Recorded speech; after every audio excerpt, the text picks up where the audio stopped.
O di sabihin mo. Pwede mo naman sabihin sa akin sa Tagalog eh. Bakit nandito ka? Sayuki, babalik ka rin! Brunei Yuki! Ha? Para pagkaisahan na naman ako? Ha? Hindi ka nababagay dito.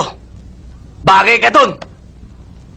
Sa mga taong palara, sa mga taong nakahiga sa salapi, sa mga taong dinodiyos ang pera, sa mga taong sumasamba sa piso, doon ka nababagay!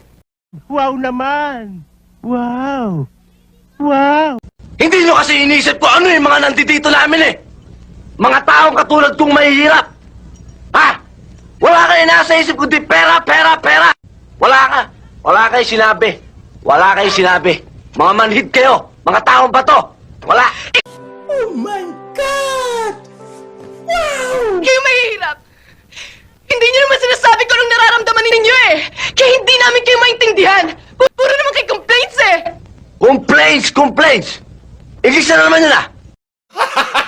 Hoy, kung nagpunta ka rito para alipustay na naman ako, mabuti pa umalis ka na. Bumalik ka na rin sa palasyo ninyo. Alam mo, Ben? Ikaw ang tao ang hirap ng kausap, ang hirap ang pakiusapan!